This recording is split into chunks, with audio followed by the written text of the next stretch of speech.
விவசாயிகள் சந்திச்சுட்டு போயிருக்காங்க. இந்த போராட்டம் மத்திய அரசு வழங்கிய இந்த தீர்ப்பு எப்படி சார் பாக்குறீங்க? இது கடந்த ஆண்டு செப்டம்பர் மாதம் அந்த பகுதியில் அரிட்டாப்பட்டி பகுதியில் டங்ஸ்டன் இருப்பை பற்றியும் அதை எடுப்பதற்கான முயற்சிகள் பற்றியும் தமிழக அரசுக்கு அவங்க கடிதம் எழுதியது, மத்திய அரசு எழுதியது நம்ம பத்திரிகைகளே பார்த்திருக்கோம். அதை அந்த நேரத்திலேயே இது தொல்பொருள் நினைவு சின்னங்கள்லாம் இருக்கு, சமண படுகைகள்லாம் இருக்கு, அங்க அடர்த்தியான மக்கள் வசிக்கிறாங்க, விவசாயம் பாதிக்கப்படும். இன்னும் சொல்ல போனா அது ஒரு பல்லுயிர் பாதுகாக்கப்பட்ட மண்டலமாக நாங்க அறிவிக்க போறோம், எல்லாம் அறிவிச்சிருக்கோம். அதனால தேவையில்லைன்னு சொல்லியிருந்தா தமிழக அரசு அந்த திட்டமே வந்திருக்காது என்பதுதான் உண்மை. இவர்கள் எந்த மறுப்பும் சொல்லாததுனால, இன்னும் சொல்ல போனா அங்க எங்கெல்லாம் டங்ஸ்டன் அவைலபிலிட்டியை வேற இவங்க அவர்களுக்கு கொடுத்ததாகவும் தகவல் இருக்கு. பிப்ரவரி மாதம் இந்த ஆண்டு 24 அந்த அறிவிப்பு வந்ததுல இருந்து நவம்பர் 7ஆம் தேதி டெண்டர் ஏலம் நடைபெற்று முடிகிற வரை, வெளியில செய்தி தெரிகிற வரை தமிழ்நாடு அரசு மௌனம் காத்துட்டு அங்க அரிட்டாப்பட்டி பகுதியில் அந்த மதுரை மேலூர் தொகுதியில் உள்ள மக்கள் எல்லாம் போராட ஆரம்பிச்சதுக்கு பிறகு இவர்கள் ஆளுகின்ற திமுக ஆட்சி எப்படியெல்லாம் பல்ட்டி அடிச்சாங்கன்னு தெரியும். ஆனா இந்த போராட்டங்கள் அறிவித்த உடனேயே நான் நண்பர் அண்ணாமலை அவர்களிடம் நானும் அவரும் இதை பற்றி பேசினோம். அவரும் இந்த திட்டம் உறுதியாக நிறுத்தப்படுவதற்கு நான் அனைத்து முயற்சிகளையும் செய்கிறேன் என்று அன்றைக்கே சொன்னார். இன்னும் பல பேருடன் அதை பற்றி பேசிய பொழுது உறுதியாக நிறுத்தப்படும் என்று சொன்னார்கள். அந்த பிராமிஸுக்கு அப்புறம் தான் நானே ஜனவரி 4 தான் அங்க போனேன். அது வரைக்கும் நான் போகல. அவங்க போராட்டம் ஆரம்பிச்சு போனப்ப எனக்கு நன்றாக தெரியும் அந்த திட்டம் நின்றுவிடும். இருந்தாலும் நான் என்ன சொன்னேன், உறுதியாக நின்றுவிடும். இருந்தாலும் ஏதோ ஒரு காரணத்துக்காக 1% அந்த திட்டம் தொடரும் என்ற ஒரு வாய்ப்பு இருக்கின்ற பொழுது நாங்கள் உங்களுடன் சேர்ந்து போராடி அதை நிறுத்துவோம். எங்களோடு தமிழ்நாடு பாரதிய ஜனதா கட்சியும் அதில் ஆதரவாக இருக்குன்னு அன்னைக்கே சொன்ன, நீங்க தொலைக்காட்சி பேட்டிகளை பார்த்தா தெரியும். இதற்கு இந்த திட்டம் நிறுத்தப்பட்டதற்கு முழு முயற்சி எடுத்தவர் தமிழ்நாடு பாரதிய ஜனதா கட்சியின் தலைவர், அன்பு நண்பர் அண்ணாமலை தான். அதுல எந்த மாற்றம் கிடையாது, மாற்று கருத்தும் கிடையாது. அவர் மதுரையில் உள்ள பேராசிரியர் ராம சீனிவாசன் அவர்கள் அவருக்கு உறுதுணையாக இருந்து செயல்பட்டார். மத்திய அரசாங்கம் இவர்களுடைய கோரிக்கையை ஏற்றுதான் அதை நடத்தியிருக்கிறார்கள். பிரதமர் மோடி அவர்களுக்கும் மாண்புமிகு மத்திய அமைச்சர் கிஷன் ரெட்டி அவர்களுக்கும் இந்த நேரத்தில் நான் நன்றியை சொல்லிக் கொள்கின்றேன். திரு அண்ணாமலை அவர்களுக்கும் எனது நன்றியை தெரிவித்துக் கொள்கின்றேன். நேற்று முன்தினம் உங்க முதல்வருக்கு பாராட்டு விழா நடத்தியிருக்கிறாங்க. முதல்வர்களுடைய வெற்றியினால்தான் இது கிடைச்சிருக்கு. அது திமுக அவர்கள் அங்க பொதுவாக அந்த விவசாயிகள் சங்கங்கள் எல்லா தலைவர்களிடம் கோரிக்கை வைத்தார்கள், எல்லோரிடம் கோரிக்கை வைத்தார்கள், எல்லாரையும் சந்திக்க செல்வதாக சொன்னாங்க. மேலூர் பகுதியில் எனக்கு நிறைய தொடர்பு இருக்கிறதுனால அவங்க என்ன இன்றைக்கு பார்த்து சென்றிருக்காங்க. நான் கூட சொன்னேன், நீங்க இங்கதான் சந்திக்கணும்னு அவசியம் இல்லைன்னு எனது அருமை நண்பன் மேலூர் சாமியின் மகனிடம் சொல்லி இவர் மூலம் தான் அவங்கள்ட்ட நான் தொடர்புல இருந்தேன். இதுல என்ன நடந்துட்டு இருக்குங்கிறது சொன்னேன். இருந்தாலும் அங்க பொது வெளியில பேசுறப்ப நான் 100% அசூரன்ஸா சொல்லிடக்கூடாது, ஒரு திட்டம் நிறைவேற வரைக்கும். அதை திரு அண்ணாமலை சொன்னாதான் நல்லா இருக்குன்னு அவர்கிட்ட ரிக்வெஸ்ட் வச்சேன், நீங்க அங்க போயிட்டு வாங்கன்னு. அவரும் அங்க போயிட்டு வந்தார். டெல்லிக்கு போயிட்டு அதை உண்மையை சொல்ல போனா மாண்புமிகு கிஷன் ரெட்டி அவர்கள் 17-18 இங்க வர்றதா இருந்தப்ப திரு அண்ணாமலை அவர்கள் ஆசையன் சாமிகிட்டே பேசி தொடர்ந்து பேசுவார். அன்றைக்கு விவசாய சங்கங்கள் நிர்வாகிகளை அழைச்சிட்டு சந்திக்கலாம், அதை தொடர்ந்து அந்த திட்டம் நிறுத்துவதற்கான அறிவிப்பு வரும்னே சொன்னார். ஆனா அவர் இங்க வர முடியல. அந்த நாள்ல இவங்க அங்க போய் பார்த்தாங்க. அங்க மீட்டிங் முடிஞ்ச உடனே என்னிடம் சொன்னார். ஏன்னா நான் அதுல அவரிடம் தொடர்ந்து சம்பந்தமாக முயற்சி எடுத்த காரணத்தினால எனக்கு சொன்னார். மற்றபடி இதுக்கு முழு காரணம் திரு அண்ணாமலை அவர்களின் முயற்சி. மத்திய அரசாங்கம் மாண்புமிகு பிரைம் மினிஸ்டர் மோடி அவர்கள் திரு கிஷன் ரெட்டி அவர்களுக்கு தான், மாண்புமிகு கிஷன் ரெட்டி அவர்களுக்கு நாம் நன்றி சொல்ல வேண்டும். இதுல போய் அங்க யாரு இதுல தண்டவாளத்துல தலையை வச்சுட்டு படுத்துட்டு போராட்டம் பண்ற மாதிரியும் அண்ணா வனவாசத்துல கண்ணதாசன் எழுதியிருப்பாரு. அதான் நீங்க இப்ப கேட்டப்ப நான் வருது. கண்ணதாசன் போய் அண்ணா நாங்களும் தானே இந்த மாநாடு ஏதோ மாநாட்டில் எல்லாம் வேலைன்னு சொன்னா நீங்க திரு கருணாநிதி அவர்களுக்கு கொண்டு மோதிரம் கனையாளி அனுமதித்திருக்கல, நீனும் ஒண்ணு கொண்டாந்து வாங்கி கொடுத்திருந்தா உனக்கும் போட்டு விட்டுருப்பேன் அண்ணா சொன்னதா வனவாசத்தை சொல்வார். அது மாதிரி திமுக இன்றைக்கும் ஆட்சி அதிகாரத்துக்காக எதையும் செய்வார்கள், எந்த அரசியலும் செய்வார்கள். அதற்காக அவர்கள் தந்தை பெரியாரையும் பேரறிஞர் அண்ணாவையும் அவர்கள் பயன்படுத்துவது வழக்கம்.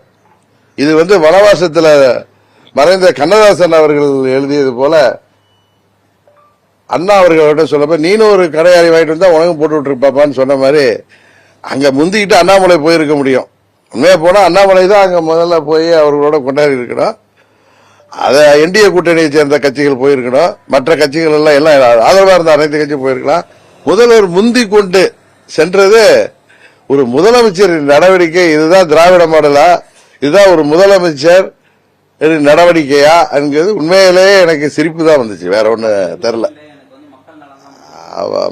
அவரு இதெல்லாம் நடந்துட்டு இருக்குன்னு தெரியும்ல, அவரு இதெல்லாம் நடந்துட்டு இருக்கு தெரிஞ்சதுனால நான் பதவியில இருக்க மாட்டேன்னு சொன்னாரு. நீட் கொண்டு வரலன்னா நான் பதவியில் இருக்க மாட்டேன்னு ஏன் பேசல? நீட்டுக்கு திருமணம் தானே நிறைவேற்றினாங்க சட்டமன்றத்தில். இது அவர்கள் அடைக்கிற அரசியல் ஸ்டண்ட், இது பொலிட்டிக்கல் ஸ்டண்ட். அவங்க இதற்காக யாரையும் பயன்படுத்துவார்கள். அவர்கள் தந்தை பெரியார பேரறிஞர் அண்ணாவை எல்லாம் பயன்படுத்தி தமிழை எல்லாம், நமது தாய்மொழி தமிழை எல்லாம் அவர்கள் தங்களுக்கு சாதகமாக இன்றைக்கு அரசியல் களத்திலே பயன்படுத்தி வருகிறார்கள். திராவிடர் மாடல் சொல்லிட்டு இப்படிதான் யாரோ அதை தடுத்து நிறுத்தியதற்கு 23 செப்டம்பர்லயே அது ஒரு கடிதம் மூலமே தடுத்து நிறுத்தக்கூடிய இடத்தில் இருந்தவர்கள் இன்னைக்கு போய் மாலைகளை வாங்கிக்கிறார். அதெல்லாம் திரு அண்ணாமலை கழுத்தில் விட வேண்டிய மாலையும் அங்க நடக்க வேண்டிய அதுக்கு அவர் முந்தி சென்றிருக்க வேண்டும். அவருக்கு தான் முந்தி சென்றிருக்கணும். அவர் அது மாதிரி அரசியல் செய்யல. அதான் உண்மை. சேர்ந்தவர்களை பல்வேறு பிரிவுகளாக பிரித்து வச்சிருக்காங்க. பட்டியல் சமூகத்தில் சேர்ந்தவங்க ஒரு முதல்வராக வரணும் அப்படின்னு ஆலோசனை ஆரம்பம். நல்ல கருத்து தானே ஆளுநர் ரவி அது மாதிரி சொல்ற கருத்து நல்ல கருத்து தானே. அது வரவேற்க தகுந்த கருத்து. அந்த சூழ்நிலை தான் இருக்கா தமிழ்நாட்டில்? அந்த சூழ்நிலை வர வேண்டும் என்பது எனது விருப்பம்.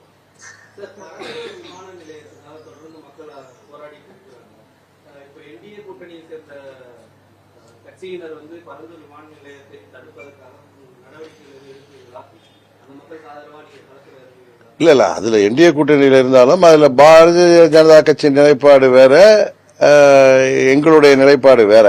அங்க அங்க மக்கள் விரும்பாத பட்சத்துல மக்கள் ஏற்றுக்கொள்ளக்கூடிய ஒரு இடத்துல அந்த விமான நிலையம் வர வேண்டும் என்பதுதான் எங்களுடைய கருத்து. அதை நாங்கள் தொடர்ந்து வலியுறுத்திட்டு வர்றோம்.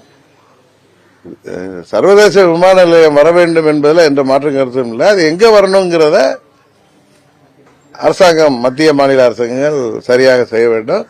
இன்னொன்னு பரந்தூர்ல தான் அதுக்கு எல்லாம் 10 ஆண்டுகளாக நாங்கள் சர்வே செய்ததுன்னு முதலமைச்சர் சொல்ல பார்த்தா சரியா தான். அந்த மக்களை முதலமைச்சரே போய் அவங்கள கன்வின்ஸ் பண்ணணும். அதை விட்டு அவர்கள் அங்க அடக்குமுறையை கையாள்வதோ அங்க போறவங்களை எல்லாம் தடுத்து நிறுத்துவதோ கேலிக்கூத்தாக இருக்கிறது. 2026 சட்டமன்ற தேர்தலில் பெரிய மாற்றம் எதிர்பார்க்கலாமா தமிழ்நாட்டில்? உறுதியாக இந்த மக்கள் விரோத திராவிட மாடல் மக்களை ஏமாற்றுகின்ற திமுக ஆட்சி வீழ்த்தப்படும். தேசிய ஜனநாயக கூட்டணி உறுதியாக தமிழ்நாட்டில் மக்கள் ஆதரவோடு ஆட்சி அமைக்கும். வேங்கை வயல் விவகாரம் பார்த்திருப்பீங்க சார். வேங்கை வயல் விவகாரம் 2 ஆண்டுகளுக்கு பிறகு அந்த மக்கள் மேலே அரசாங்கம் சொல்லியிருக்காங்க. உங்களுடைய கருத்து என்ன சார்? இல்ல இதுல ஏற்கனவே விசாரணை கமிஷன் அமைக்கப்பட்டு அங்க இன்றைக்கு சிறப்பு புலனாய்வு படையெல்லாம் போய் ஏதோ பார்த்து இன்றைக்கு இப்படி ஒரு அரசாங்கம் இது போன்ற ஒரு நிலைப்பாடு எடுத்திருக்கிறப்ப சகோதரர் திருமாவளவன் மற்றும் கூட்டணிக்கு அவங்க திமுக கூட்டணியில் இருக்கிற கம்யூனிஸ்ட் கட்சிகள் எல்லாம் சிபிஐ என்கொயரி கேட்கிறாங்க. அதனால அதை சிபிஐ என்கொயரி அதில் அமைத்து உண்மை குற்றவாளிகளை கண்டுபிடிக்க வேண்டும் என்பதுதான் எல்லாருடைய விருப்பமும்.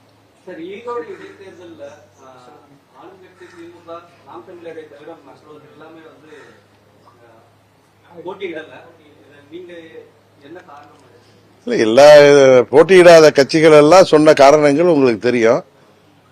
இது திமுக ஆட்சியுடைய கடைசி தேர்தலாக இருக்கும். இந்த தேர்தலில் அவர்கள் அவங்க ஆட்சி அதிகாரம் பணபலத்தை பயன்படுத்தி அங்க ஒரு புதிய முறையை கையாண்டார்களே, பட்டியல மக்களை அடிக்கிற மாதிரி ஏழை எளிய மக்களுக்கு தினமும் வேலைக்கு போவோம்னா இங்க உட்காருங்க 3 வேளை சாப்பாடு அப்படிலாம் கொடுத்து ஏழை எளிய மக்களை ஏமாற்றி, இன்னும் சொல்ல போனா அவர்கள் எல்லாம் ஆட்சி அதிகாரம் இருக்கிறதால மிரட்டி அங்க உட்கார வச்சு ஒரு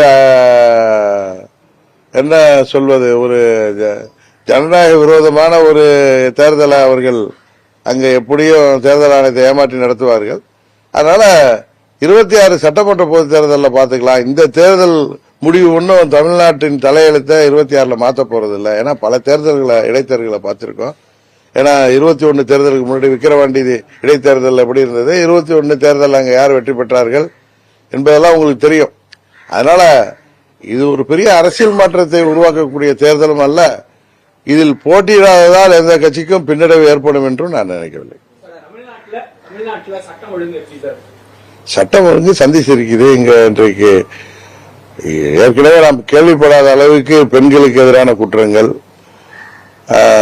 அந்த போதை மருந்து கலாச்சாரம், முதலமைச்சர் குடும்பத்தை தவிர யாருக்கும் பாதுகாப்பு இல்லாத ஒரு சூழ்நிலை, கூலிப்படைகளால் அரசு அதிகாரிகளாக இருக்கட்டும், அரசியலில் உள்ளவங்களாக இருக்கட்டும், பொதுமக்களாக இருக்கட்டும், பெரிய பணக்காரர்கள் ஏழை வரை இன்றைக்கு 5000த்திற்கும் 10,000த்திற்கும் கொலை செய்கிற கூலிப்படைகள் பெருகி வருகிறது. இதுதான் இந்த ஆட்சியில இளைஞர்களுக்கு வேலைவாய்ப்பை பெருக்கி தருவோம்னு சொன்னதுக்கான மறைமுக உதாரணமானு தெரியல. காரணம், போதைப் பொருள் கலாச்சாரத்தால படித்து வேலை இல்லாத இளைஞர்கள் எல்லாம் போதை மருந்து பழக்கத்துக்கு அடிமையாகி 5000த்திற்கும் 10,000த்திற்கும் கூலிப்படைகளாக மாறுகின்ற அளவிற்கு வெறும் மோசமாக இந்த நிலைமை போய்கொண்டிருக்கிறது. கள்ளச்சாராய சாவுகள் எல்லாம் நியாயப்படுத்தப்படுகிறது. அதுக்கெல்லாம் 10 லட்சம் அரசு நிதி கொடுக்கப்படுகிறது. இது ஒரு தவறான முன்னாதாரமான ஆட்சியாக நடைபெற்றுக் கொண்டிருக்கிறது. இந்த ஆட்சி முடிவுக்கு வர வேண்டும் என்று மக்கள் உறுதியாக நம்புகிறார்கள். அது வரும். பாலியல் புகார்களில் சிக்கக்கூடிய சார்கள் அதிகப்படியா திமுக ஆட்சியில சிக்கிட்டு இருக்காங்க அப்படின்னு இபிஎஸ் சொன்னாரு. அமைச்சர் சிவசங்கர் என்ன சொல்றாருன்னா, இது மாதிரியான சார்களை காப்பாற்றுவதில் கைதேர்ந்தவர் எடப்பாடி பழனிசாமி அப்படின்னு அவர் சொல்லியிருக்காங்க. பொள்ளாச்சி விவகாரத்தை மென்ஷன் பண்ணி சொல்லியிருக்கலாம். இதுல சட்டமறை கடமையை செய்கிற பட்சத்தில் எல்லா சார்களுக்குமே உரிய தண்டனை கிடைக்க வேண்டும் என்பதில் என்னன்னா, பொதுவா பெண்களுக்கு எதிரான குற்றங்களை நம்ம அரசியலாக்குவதை விட அதுக்கு 100% நடக்காமல் தடுப்பதுதான். எல்லார் வீட்லயும் பெண் குழந்தைகள் வைத்திருக்கோம், எல்லாருக்கும் பெண் குழந்தைகள் இருக்கு, சகோதரிகள் இருக்காங்க. இப்ப வாக்கிங் போறதுக்கு கூட தனியா சாலைகள்ல போவதற்கு பெண்கள் அஞ்சுகின்ற அளவிற்கு செயின் பறிப்பு, செல்போன் திருட்டுங்கிற அளவுக்குலாம் நாட்டம் நடப்பு இருக்கு. இப்ப எங்க வீட்டுல ஒய்ஃப் தேசபேல் செஞ்சில வாக்கிங் போகாம சரிதான் அதுக்கு லேட் ஆயிட்டு நீங்க போனாங்கன்னா கூடவே நம்ம வீட்டுல உள்ள உறவினர்களோ இல்ல நமது ஓட்டுநர்களோ காவலுக்கு செல்லுகின்ற அளவுக்கு இன்றைக்கு நிலைமை இருக்கு. ஏன்னா ஏற்கனவே நாங்க திரைமுறை இதே கற்பங்காடன்ல தனியாவே வாக்கிங் எல்லாம் போவாங்க. இப்ப அவர்கள் என்னதான் துணிச்சல் மிக்கவராக இருந்தாலும் தனியா வாக்கிங் போற அளவுக்கு தேசபைகள் சொசைட்டில போகலன்னா அங்க போறப்ப அவர்களும் 2 பேர் தொடக்கி அழைச்சிட்டு போகிற அளவுக்கு தான் இன்றைய நிலைமை இருக்கு. இது யதார்த்தம். அது பழனிசாமியும் ஸ்டாலினுக்கு எந்தவித வேறுபாடும் இல்லைங்கிறது இப்ப தெரிய வருது. பழனிசாமி ஆட்சியில நடந்த ஊழல்கள், குற்றச்சாட்டுகள், முறைகேடுகள் எதையெல்லாம் எதிர்த்து திரு ஸ்டாலின் போராடினாரோ இன்றைக்கு அதையெல்லாம் அவர் ஆட்சியில் அதை விட அதிகமாக நடைபெறுகிறது. பழனிசாமி ஆட்சியில 10% 15% இருந்ததெல்லாம் இப்ப 25% ஆயிட்டுன்னு எல்லோரும் பேசிக் கொள்கின்ற அளவுக்கு தான் வருது. இன்றைக்கு பழனிசாமியில ஒரு 10-15 நபர்கள் பலன் அடைஞ்சாங்க. இப்ப ஒரு குடும்பம் ஒன்றையும் பலன் அடைஞ்சிட்டு இருக்கு. அதான் வித்தியாசம். 2 பேரும் என்னங்க ஜனநாயகன் அப்படின்ற படத்துடைய டைட்டில் விஜய் இப்ப நடிக்கிற அடுத்த படத்துடைய ரெடியா இருக்கு. அதுல எம்ஜிஆர் போலவே ஒரு சாட்டியை வச்சிருக்காரு அப்படின்ற. அதாவது தமிழ்நாடு அரசியல்ல புரட்சி தலைவர் எம்ஜிஆர், பேரறிஞர் அண்ணா, தந்தை பெரியார் இவர்களை தவிர்த்து விட்டு இன்னும் 100 ஆண்டுகள் ஆனாலும் யாரும் ஒரு அரசியல் செய்து விட முடியாது என்பதுதான் அதுல தெரியுது. சார், நடிகர் விஜய் வந்து கட்சி ஆரம்பிச்சு ஃபர்ஸ்ட் பொதுக்கூட்டத்துல மாநாட்டுல பேசுறது வரும் தேர்தலில் 234 தொகுதி நாம வெற்றி காட்டுவோங்கிறாங்க. அதை பத்தி உங்களுடைய அது அவருடைய ஆசை. அவர் சொல்றாரு இதுக்கெல்லாம் இறுதி எஜமானர்கள் மக்கள் தானே இதெல்லாம் தீர்ப்பளிக்கிறது. இதுக்கு என்ன போய் கேட்டா நான் என்ன சொல்ல முடியும்? நான் சொல்றது தேசிய ஜனநாயக கூட்டணி மாபெரும் வெற்றி பெற்று திமுக ஆட்சியை வீழ்த்தி நாங்கள் கூட்டணி ஆட்சியை அமைப்போம் என்பதுதான் எங்களுடைய நிலைப்பாடு. பெரியாரை தவிர்த்து விட்டு அரசியல் செய்ய முடியாதுன்னு சொல்றீங்க. இந்த சமீப காலமா சீமானுக்கும் பெரியாருடைய ஆதரவு இயக்கங்களுக்கும் நடக்கக்கூடிய அதுதான் சொல்றேன். பெரியார் தந்தை பெரியார் அவர்கள் தமிழ்நாட்டுக்கு தமிழ் சமூகத்திற்கு செய்த பணிகள், அவர் செய்த சீர்திருத்தங்கள் எல்லாம் ஏராளம். அதை ஆதரித்தோ அல்லது எதிர்த்தோ பேசிதான் ஒருவர்கள் சிலர் தங்கள் இருப்பையே காட்டிக் கொள்கின்ற அளவிற்கு இன்றைக்கு தமிழ்நாடு இன்றைக்கு இருக்கிறது. அதான் நிலைமை. அவரு சீமான் கடந்த ஆண்டுகள்ல பெரியாரை பற்றி எப்படி எல்லாம் பேசினாரோ, எப்படி புகழ்ந்து பேசினார் என்பது எல்லாருக்கும் தெரியும். இன்றைக்கு அவர் மாறி பேசுவதற்கு காரணம் என்ன என்று அவருக்கு தான் தெரியும். அதனால பெரியாரையும் பேரறிஞர் அண்ணாவையும் புரட்சி தலைவரையும் சுட்டிக்காட்டாமல் ஆதரவாகவோ எதிராகவோ பேசினால்தான் இன்றைக்கு அரசியல்ல இருப்பே தெரியுங்கிற நிலைமை தான் இன்றைக்கு இருக்கு. பாஜகவின் தூண்டுதலின் பெயர்ல தான் சீமான் பேசுறாரு அப்படின்னு சொல்றாங்க. ஏன்னா பாஜகவை சேர்ந்த தமிழிசையா இருக்கட்டும், இல்ல எச் ராஜா அவர்களா இருக்கட்டும், எல்லாருமே நாங்கள் சொல்கிற கருத்தை தற்பொழுது சீமான் பேசுகிறார் அப்படின்னு சொல்லி அவங்களும் பெரியாருக்கு எதிராக தங்களோட கருத்துக்களை பாஜகங்கிற கட்சி தந்தை பெரியாருக்கு எதிரான கொள்கைகள் உள்ள கட்சி. இப்ப தந்தை பெரியாருடைய எல்லா கொள்கைகளையும் நாம் ஏற்றுக்கொண்டாலும் அவருடைய கடவுள் மறுப்பையோ பிராமண எதிர்ப்பையோ நாம் எல்லாம் ஏற்றுக்கொள்வதில்லை. அதுபோல பெரியாருக்கு பொதுவாக அவர்கள் பாஜக கடவுள் பற்று உள்ள இயக்கம். அதனால அவங்க எதிர்க்கிறது இயற்கை. இன்னைக்கு சீமான் அவர்கள் தூண்டிதான் இவர் பேசுறாருன்னு சொன்னா, சீமான் அவர்கள் என்ன எடுப்பார் கைப்பு இல்லையா? அவருக்கு சுய புத்தி இல்லையா? கடந்த ஆண்டுகள் அவர் பேசியதெல்லாம் பெரியாரை பற்றி எப்படி புகழ்ந்து பேசியிருக்கிறார். இன்றைக்கு இப்படி மாறி பேசுவது அவர்கிட்ட என்ன மாற்றங்கிறதா நீங்க பார்க்கணுமே தவிர, தொடர்ந்து பெரியாருக்கு எதிராக திகாவுக்கு எதிராக பேசக்கூடிய இயக்கம் பாஜக. இதை நீங்க முடிச்சு போடுவது எனக்கு அதுல பிஜேபி பின்னணியில இருக்குங்கிறது நான் நம்பல. ஆனா அவங்களுக்கு ஆதரவான கருத்தை ஒருத்தர் சொல்றப்ப அவங்க அதை ஆதரிக்கிறாங்க. அவ்வளவுதான்.